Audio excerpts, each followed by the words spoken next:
comigo, nós vamos ler 1 Coríntios capítulo 11, versículo de número 23. 1 Coríntios capítulo 11, versículo de número 23. O texto bíblico diz assim: porque eu recebi do Senhor o que também vos ensinei, que o Senhor Jesus, na noite em que foi traído, tomou o pão e, tendo dado graças, o partiu e disse: tomai e comei, isto é o meu corpo que é partido por vós, fazei isto em memória de mim. Glória a Deus. Quantos podem dizer amém? Amém. Olhe para mim aqui, queridos. Essa passagem bíblica, quem está escrevendo ela é o apóstolo Paulo. O apóstolo Paulo, ele foi o maior apóstolo do Novo Testamento. Ele foi o criador da teologia sistemática. E nós precisamos entender um pouco, para chegar no capítulo 11 de 1 Coríntios, um pouco quem foi o apóstolo Paulo e por que ele vem escrevendo isso aqui. O apóstolo Paulo, ele começa a sua vida, ele não era cristão. Ele nasce, ele cresce, e quando ele inteira seus 13 anos de idade, ele vai passar por uma cerimônia judaica chamada Bar Mitzvah.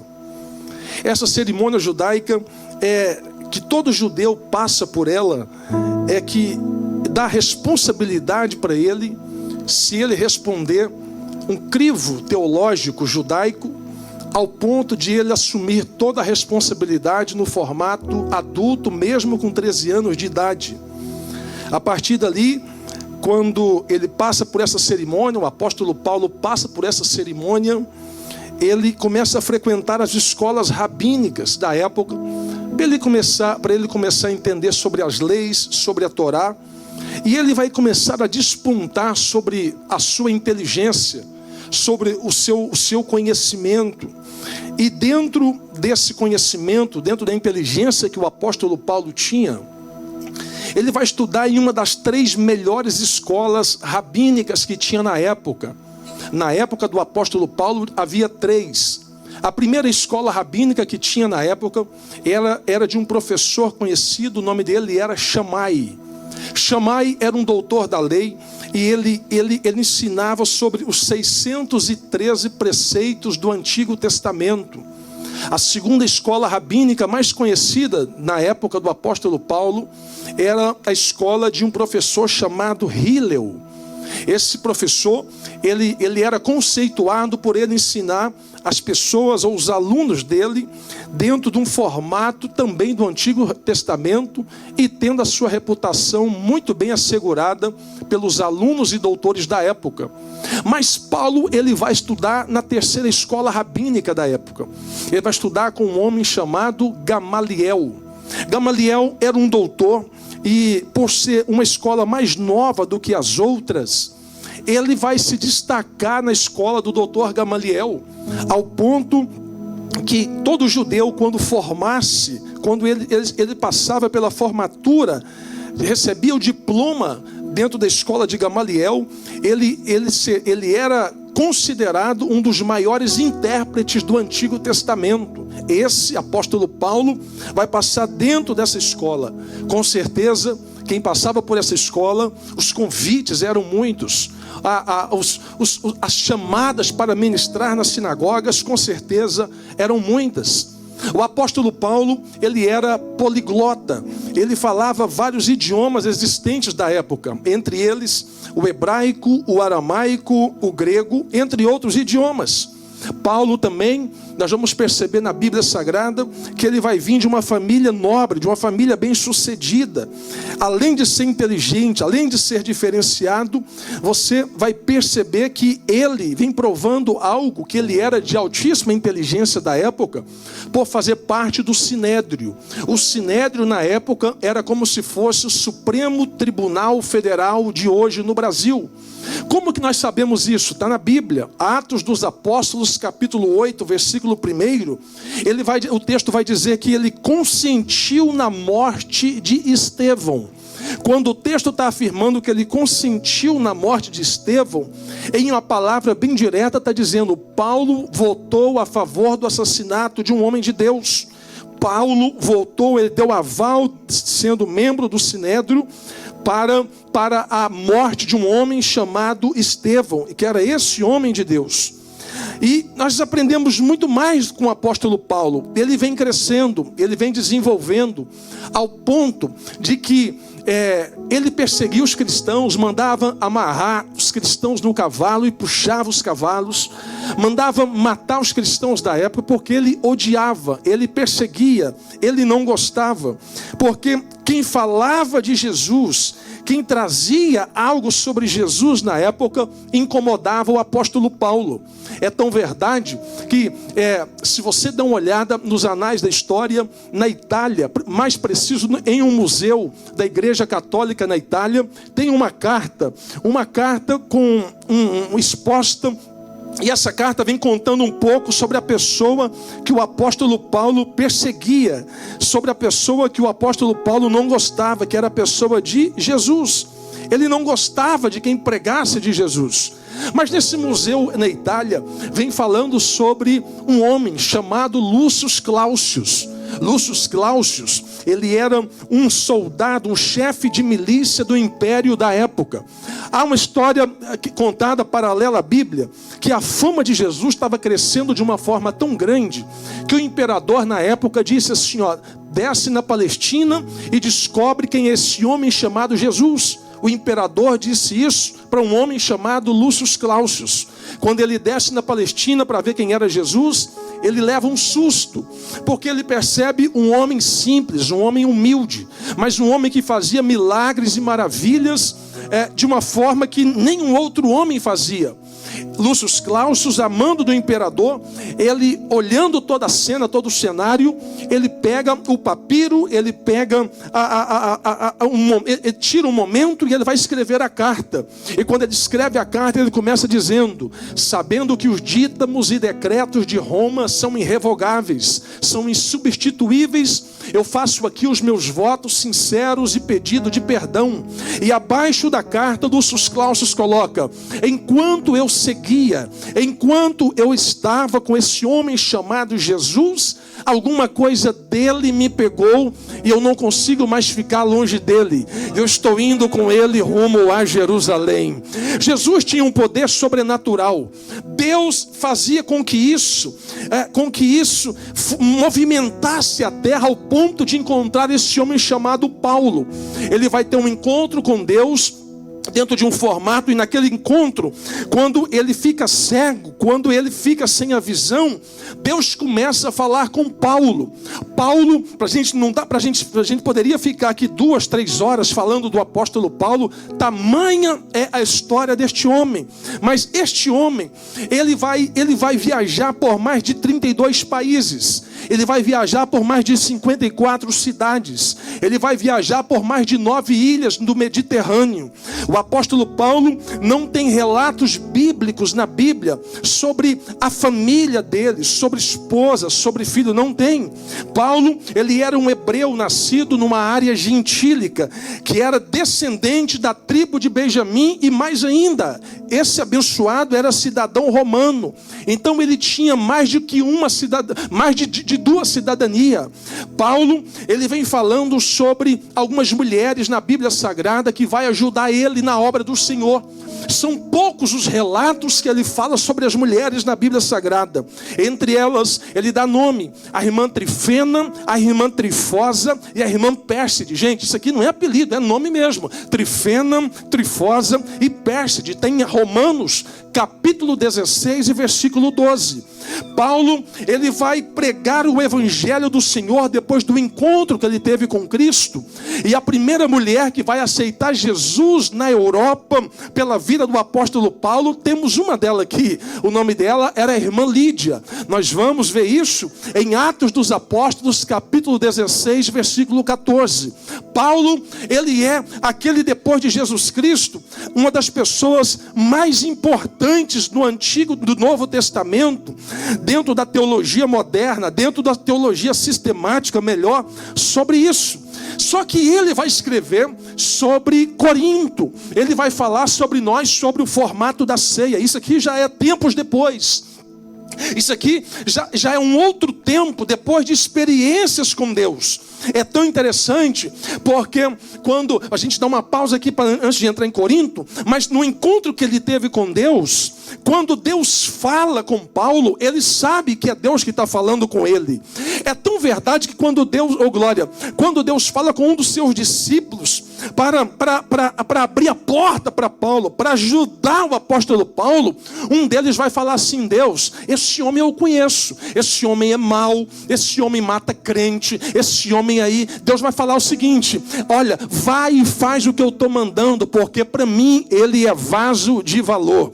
Enquanto os homens da terra estão olhando para o passado de Paulo, Deus está olhando para o futuro. Enquanto os homens estão olhando para o passado e está dizendo: ele mata, ele faz isso, ele é maldoso, Deus está dizendo: vai lá e faz, porque para mim ele é vaso de valor. A primeira aplicação que eu vejo no texto: os homens vão sempre olhar para o teu passado, mas Deus vai sempre olhar para o teu futuro. Enquanto os homens estão dizendo: bebia, matava, roubava, prostituía, fazia tanta coisa assim, Deus está dizendo: eu não quero olhar para o passado dele, eu quero olhar para o futuro dele, porque vai ser um grande homem, uma grande mulher, vai gerar resultado, e o meu nome será glorificado na vida dele. Quem está comigo, diga aleluia.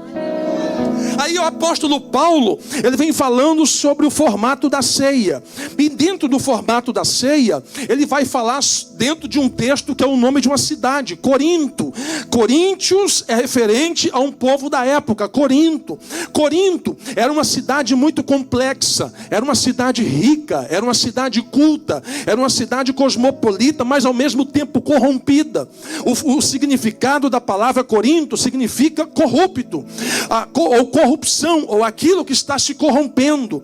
Em Corinto, para você ter noção do peso da cidade, era onde estava o templo da deusa Diana dos Efésios. Em Corinto era onde tinha o templo de Eros, que era o deus do erotismo. Em Corinto, as pessoas iam de muito longe para participar das celebrações que eram feitas em Corinto. Havia um centro cultural muito grande dentro de Corinto. Paulo, ele está falando sobre essa cidade, sobre o formato da ceia, e é dentro de Corinto que tinha os dois maiores portos do mundo antigo. Os dois maiores portos do mundo antigo estavam dentro de Corinto. É em Corinto que estava o templo do deus Dionísio, que é o deus do vinho, o deus da bebedeira, o deus do alcoolismo. Era em Corinto que eles faziam culto de ceia em espécie de orgia, de bebedeira, algo sem limites. Em Corinto, quando ia levar a ceia, eles organizavam a mesa, e quem tinha mais, levava mais. Quem tinha menos, levava menos. Quem não tinha nada, não levava nada. É em Corinto que Paulo vem corrigindo isso e falando sobre a ceia. Porque quando Paulo chega na ceia que eles estavam fazendo, Paulo percebe que aquilo não era uma ceia, mas parecia uma ação de conveniência, isolada no meio de muitos. Aí Paulo vem dizendo: está tudo errado. A ceia que vocês estão fazendo não é desse jeito. A ceia que vocês estão fazendo não pode ser assim. A ceia é corpo de Cristo. A ceia é unidade. A ceia é comunhão. Por isso que Paulo fala sobre uns esperar os outros, porque no formato da época era assim: quem levava mais comida comia primeiro, quem levava menos comida esperava depois, quem não levava nada não comia nada. Paulo está dizendo: não é assim não. Vamos colocar na mesa, todo mundo vai comer junto, todo mundo vai alimentar junto, todo mundo vai participar junto.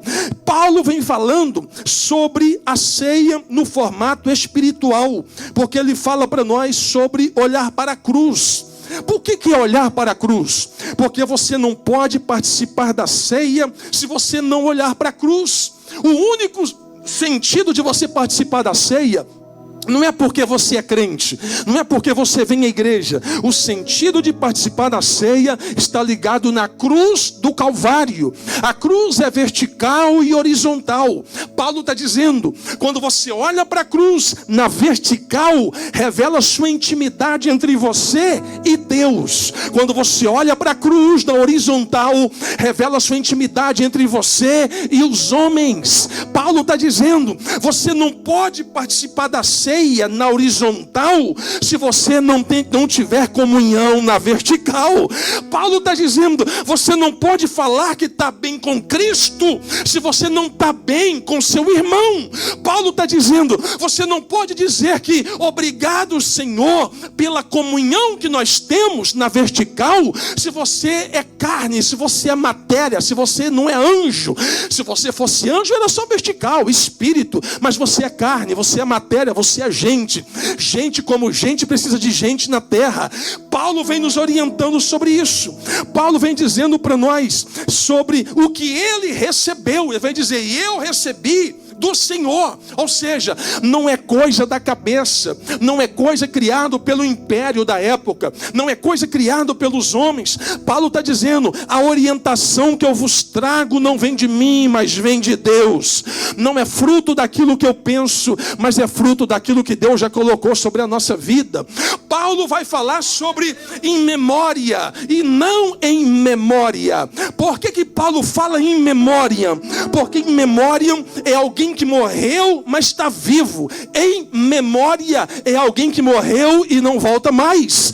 Paulo está dizendo, toda vez que você participar da ceia, a ceia de Cristo na igreja, ela não é como alguns pensam, porque no formato do catolicismo antigo, romano, eles têm a ideia que a ceia é no formato de transubstanciação, que a partir do momento que você participa do pão, ele se transforma em corpo. A partir do momento que você participa do vinho, ele se transforma em sangue. Paulo está dizendo, é em memória, é ato simbólico, mas a memória tem que estar voltada em Cristo, em Jesus de Nazaré. Paulo está dizendo para nós, quem come e quem bebe indignamente. Ele está falando daquilo que é sério, gente. Por isso que há muitos entre nós, eu falo nós não aqui, mas sentido de senso comum de gente, muitas pessoas que participam da ceia no formato indignamente. Mas o formato indignamente é o formato de brincar com a misericórdia de Deus. Eu vou dizer algo na condição de pastor, cuidado com a misericórdia de Deus. Pastor, mas é ela que me protege, sim, mas a misericórdia de Deus tem limite. E a misericórdia de Deus tem limite dentro de uma ação chamada iniquidade. Quando a pessoa brinca demais, vai brincando demais, Deus vai protegendo ele na misericórdia. Mas chega uma hora que o próprio Deus permite alguma situação. Deus puxa a corda, Deus trava a porta, Deus fecha ali, porque, irmãos, a graça não é autorização para você pecar. A graça de Deus é favor de Deus para você não pecar. Nós entendemos isso na Bíblia, porque quando vamos participar da ceia, o primeiro olhar que temos que ter não é para o irmão que está do meu lado. Paulo vai dizer, cada um julgue a si mesmo. Paulo não está mandando o Carlos Maia julgar Maria. Paulo não está mandando o Carlos Maia julgar o João. Paulo está dizendo, cada um julgue-se a si mesmo. Está dizendo, olhe para dentro do baú da sua vida. Olhe para dentro do porão da sua alma. Se você está aqui hoje e está dizendo, pastor, eu me sinto indigno de participar da ceia. Parabéns, você pode participar se você arrepender dos pecados. Porque a primeira coisa que te faz digno de participar da ceia é o seu sentimento de indignação daquilo que não vem de você, mas vem de Deus. Porque ceia não é ambiente de condenação, mas ceia é ambiente de restauração. Eu não fico forte para ceiar, eu participo da ceia para eu ficar forte. Eu não vou me encher para eu participar da ceia. Você vai participar da ceia para ser cheio até Jesus voltar. E se ele não voltar daqui 30 dias, estaremos de volta dando glória e aleluia. Você pode levantar sua mão e adorar o nome de Jesus? Então o problema não é pecar, mas o problema é não sentir mais a dor do pecado. A questão é que a pessoa não pode ter a mente anestesiada e achar que tudo é normal. Gente, um dos maiores pecados é a dureza de coração e a falta de choro pelo pecado. Se a gente não tivesse a ideia de que somos pecadores, necessitamos da graça, da misericórdia, e tiver uma vontade de se arrepender dos nossos pecados e erros todos os dias, podemos estar no caminho do fracasso, da religiosidade e se perder no meio do caminho. Paulo vem falando sobre isso. Paulo está dizendo para nós: pior do que cair é estar caído e não perceber. Paulo vem dizendo para nós: busca um evangelho que te rasgue, que faça você brotar as lágrimas. Por quê, pastor? Porque enquanto houver palavra de confronto, enquanto houver palavra de evangelho, palavra de Cristo, palavra de Jesus, enquanto houver sinais de quebrantamento, haverá esperança de restauração no meio da igreja. Por isso, gente, por isso, igreja, que avivamento não é descer a rua pulando, mas avivamento é você subir o Calvário chorando por aquilo que Ele fez na cruz do Calvário na sua vida. Você pode adorar o nome de Jesus. Paulo vem dando uma aula para todos nós sobre isso. E Paulo vem dizendo: a ceia tem que, ela tem 3 tempos: passado, presente e futuro. Paulo vem dizendo: a ceia aponta para a cruz, para o Calvário. Por que ele fala sobre isso? Porque se não fosse o Calvário, o inferno seria um reino imbatível. Se não fosse o Calvário, nós não estaríamos aqui hoje. Se não fosse o Calvário, seríamos um monte de gente fanática. Se não fosse a cruz, não teríamos culto hoje. Foi na cruz, meu irmão, foi na cruz, igreja, que o rei se fez réu. Foi na cruz que a videira verdadeira se fez raiz de terra seca. Foi na cruz que o juiz se fez condenado. Foi na cruz que o advogado se fez acusado. Foi na cruz que o leão se fez cordeiro. Foi na cruz que ele pagou o preço do meu, do seu, dos nossos pecados. Você pode levantar sua mão e adorar o nome de Jesus. Então a Bíblia vem falando sobre a ceia. Paulo vem falando sobre isso. A Bíblia fala que ele é o cordeiro morto antes da fundação do mundo. Que é isso, pastor? Antes do mundo existir, ele já era. Antes do mundo vier acontecer, ele já era, ele já existia. Quem? Deus já existia. A Bíblia fala, se você olhar os parâmetros bíblicos, porque a Bíblia não tem ponto sem nó. Abraão vai caminhar 3 dias para subir um monte, e Deus vai enviar um cordeiro. Não é carneiro, é cordeiro. É a diferença entre o carneiro e o cordeiro. O cordeiro que, oh glória, o animal que Deus envia para Abraão no Gênesis é a tipificação de Cristo no Novo Testamento, na crucificação de Jesus. Jesus, ele começa o ministério com 30 anos, vai demorar 3 anos e meio. Só que alguns detalhes chamam muita atenção. João Batista vem dizendo para nós assim, ó: eis aí o cordeiro, e não carneiro. Ele diz: eis aí o cordeiro de Deus que tira o pecado do mundo. A Bíblia vem dizendo para nós: foi na cruz que o cordeiro veio consertar o estrago do primeiro homem no Éden, Adão. Foi na cruz que Jesus veio consertar o estrago do jardim, na cruz do Calvário. Foi na cruz que o leão se fez cordeiro e não carneiro. Por que cordeiro? Porque cordeiro fala da obra redentora, está ligado à completude de Deus. Paulo está dizendo para nós que o nosso, oh glória, que o nosso maior problema em entender isso sobre a cruz do Calvário é a ausência da unidade. Paulo está dizendo dentro das entrelinhas que nós só podemos ter união com o nosso irmão, unidade com o nosso irmão, se estivermos em comunhão com Deus. Sabe qual é o problema nosso? Nosso não aqui, mas modo geral. Nós queremos que as pessoas que elas venham caber dentro do nosso pacotinho. A gente está querendo que as pessoas venham caber dentro da nossa caixinha. Se não for do seu jeito, não dá. Se não for do meu jeito, Paulo vem quebrando isso. Paulo vem dizendo, não é você que define, não é o Carlos Maia que define. Paulo vem dizendo isso para onde? Para a igreja. Paulo vem dizendo, ei, igreja não é lugar de santos, não é lugar de pessoas que não tem problema. Igreja não é lugar de gente certinha. Paulo vem dizendo, igreja é lugar de pecadores arrependidos. Paulo vem dizendo, igreja é lugar aonde tem um que não presta, tem um que é mais ou menos, tem um que é bom, tem um que paga, tem um que não paga, tem um que mente, tem um que rouba, tem um... Ah, pastor, mas e não cabe aqui? E vai caber aonde então? No inferno? A igreja é para resgatar quem está perdido. A igreja é para restaurar quem não presta. Só que a igreja tem um detalhe, e Paulo vem falando isso, o próprio Deus nos ensina isso. Venha como estás, conheça o evangelho, mas não permaneça como veio. A igreja aceita tudo, aceita todos, mas não aceita tudo. Por quê, pastor? Porque o poder do evangelho tem o poder de transformar vidas, tem o poder de transformar famílias. Então de vez em quando você vai ver o quê? Um arranca-rabo, uma batida de frente, um deslize, um fio desencapado. O que é isso, pastor? É olhar para a cruz. Paulo está dizendo, olhe para a cruz. Quem vai te levar para o céu não é Carlos Maia, não é Gledson. Quem vai te levar para o céu não é João, não é Maria, não é Daniel, não é Gabi, não é David. Quem vai te levar para o céu é Jesus de Nazaré.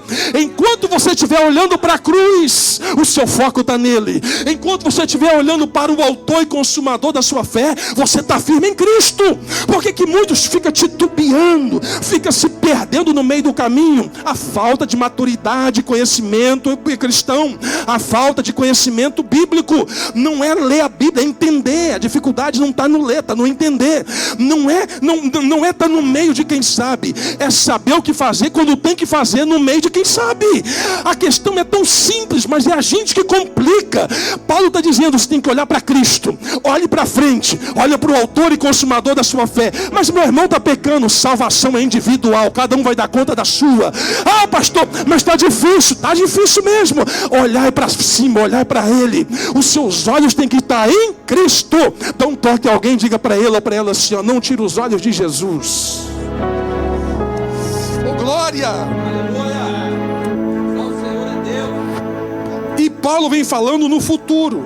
Paulo vem falando assim, ó, até que ele, linguagem futurística, não veio, até que ele venha, futuro. Por que Paulo fala sobre o futuro? Ele está dizendo para o céu. A ceia não é para fazer você ser rico. A ceia não é para fazer o dinheiro cair na sua conta. A ceia não é para deixar você ser mais poderoso na terra. O evangelho de Jesus não é trevo de 7 folhas. O evangelho de Jesus não é título de capitalização. O poder do evangelho não é para te deixar mais rico ou mais pobre, é para gerar transformação em você. O poder da ceia, o evangelho pregado sobre a ceia é para fazer você entender o céu pelo lado de dentro, é para gerar desejo em você. Céu não é nosso destino, o céu é nosso retorno. É fazer você entender que daqui uns dias a trombeta vai tocar, Jesus vai voltar. Se você crê que Jesus vai voltar, amém. Se você não crê que ele vai voltar, me perdoe, ele vai voltar do mesmo jeito. A questão é que ele vai voltar, não sei que dia, não sei que hora, a Bíblia não fala, mas ele vai voltar. Então, pastor, o que eu preciso fazer? Esteja preparado, esteja em comunhão. Tem gente perdendo a paz, perdendo a alegria, perdendo a esperança. Tem gente Belém, bicudinho. Tem gente dando fio, dando choque com fio desencapado, porque não consigo. Irmãos, igreja, evangelho do Senhor não é clube social onde eu coloco quem eu quero e sai quem eu quero, não. Igreja, meu irmão, é corpo de Cristo. Igreja não é Rotary Club onde vem quem quer, não. Igreja é corpo do Senhor. Ah, pastor, não. Igreja não é o que eu quero, é o que Ele quer. Se fosse ter uma igreja do jeito que eu quero, meu irmão, eu queria uma igreja com 2.000 membros, sem problema, com classe, com escola, com hospital, com colégio, com tudo. Mas não é. Isso aí é achismo dentro da religiosidade, de uma teologia fajuta, de quem não conhece Bíblia e vive de versículo isolado. Aí Deus está dizendo para você, vem ter entendimento da palavra comigo, eu vou gerar experiência em você. Oh glória, eu vou gerar transformação na sua vida. Quem está comigo, diga amém. Então, a proposta do evangelho é fazer você olhar para que Paulo vem falando sobre isso. Ele fala sobre o tribunal em uma linguagem bem apocalíptica, bem futurística, uma linguagem bem teológica. Paulo fala sobre o arrebatamento da igreja. Você vai morrer um dia, e para onde você vai?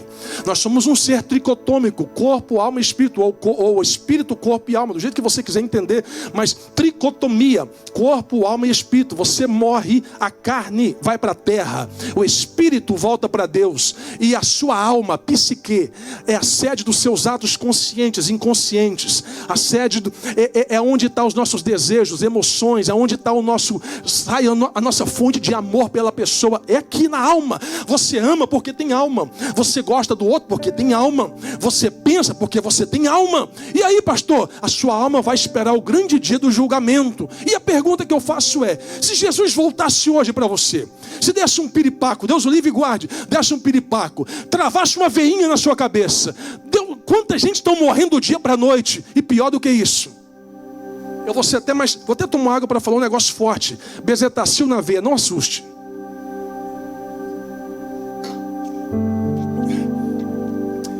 Tem crente na igreja que se morrer hoje ele não vai para o céu. Isso aqui não é acusação, mas é parâmetro de vida por aquilo que ele vive e por aquilo que ele fala. Pastor, me prova. Vou te provar. Você sabia que naquele grande dia muitas pessoas não terão, não vai entrar no céu no arrebatamento da igreja? Por que eles não vai, pastor? Sabe por quê? Falta de perdão. Pastor, eu era dizimista, mas não perdoava. Pastor, eu tomava ceia, mas não perdoava. Pastor, eu ajudava na igreja, mas não perdoava. Nós precisamos ensinar nossos filhos, famílias, igreja e amigos e pessoas que estão à nossa volta a falar menos de pessoas e a falar mais de Deus. Precisamos ensinar as pessoas que estão à nossa volta, na nossa mesa, a entender o céu pelo lado de dentro, não a terra corrompida pelo lado de fora. Precisamos entender e ensinar as pessoas à nossa volta que a falta de perdão dói nos ossos, dá gastrite, cai o cabelo, dá excesso de caspa, dá dor de cabeça, altera a ansiedade, gera estresse. Irmãos, você precisa cortar a corda da sua perna que faz você pecar todos os dias pela ausência de perdão.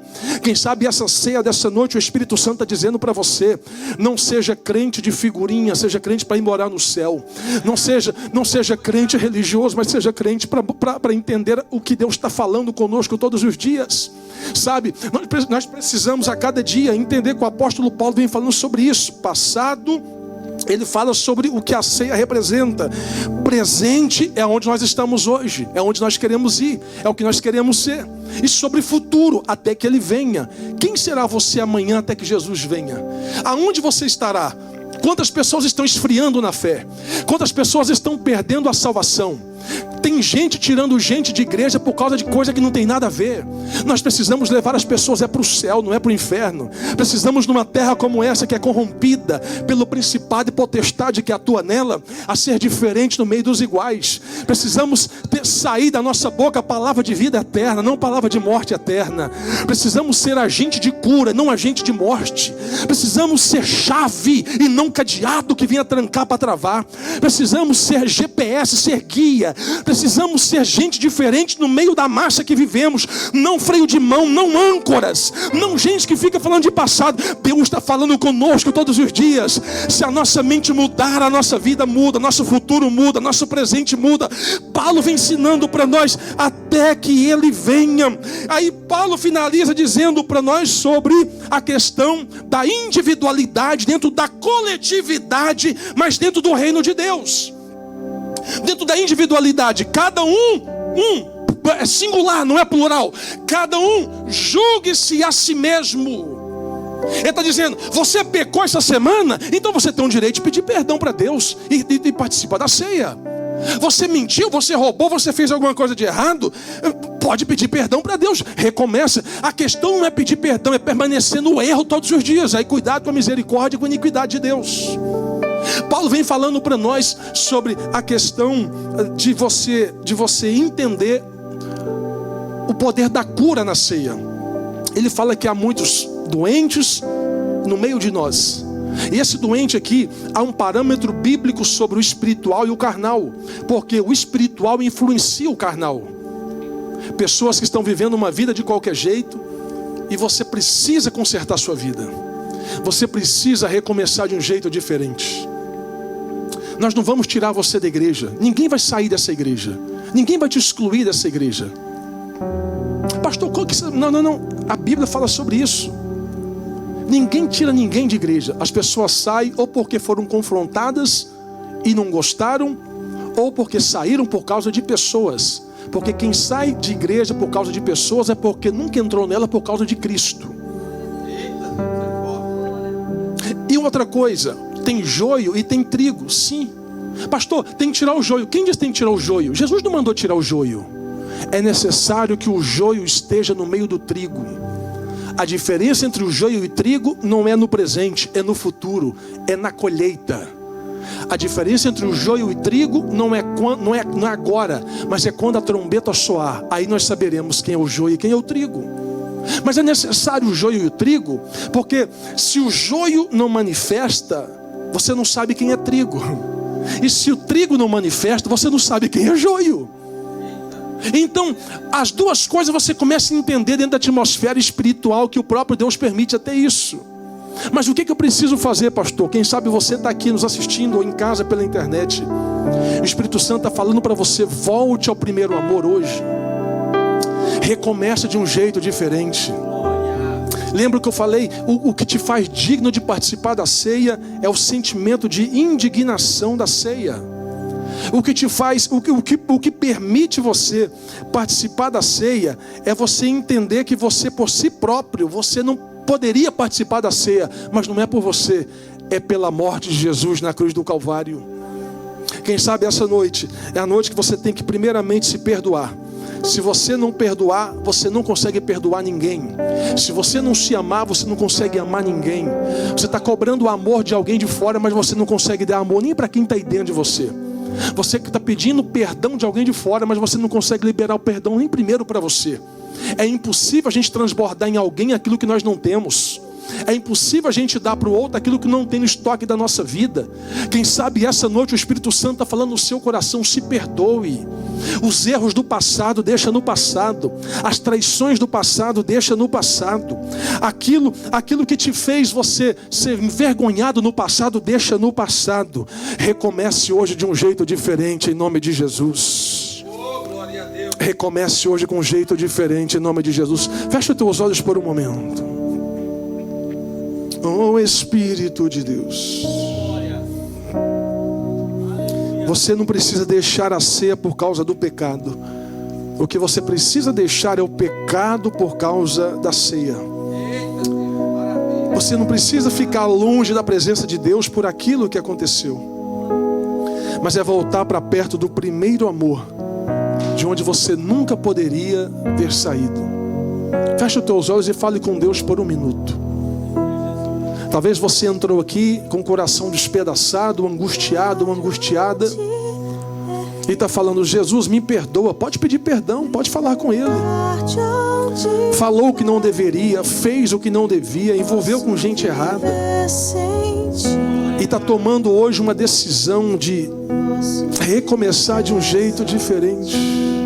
Fala com Deus por um minuto. Vou deixar você falar com Deus. Voltar onde errei, de onde caí, não posso viver sem ti. Isso, abaixa a sua cabeça e fala com Deus. Posso viver sem ti. Se você magoou seu irmão de longe, libera perdão para ele. Se você magoou seu irmão de perto, libere perdão para ela hoje. Talvez o diabo está ganhando na sua vida 1-0 para o diabo porque não libera o perdão. Diga para o Satanás hoje você perdeu, porque hoje eu estou cortando a pedra que me trava do passado. Fica de pé comigo isso. Mas sei que estás perto a todo instante. Fala com Deus por um minuto. Eu vou deixar você orar, vou deixar você falar com Deus. Hoje eu venho pedir, retires de mim, não retires. Perco tudo, mas não posso viver sem ti.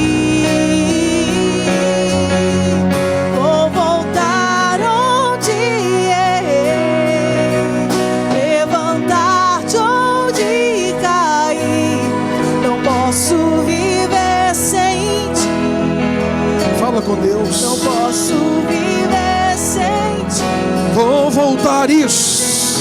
Vou voltar onde errei, levantar de onde caí. Se você tem que falar com Deus, peça perdão, recomece.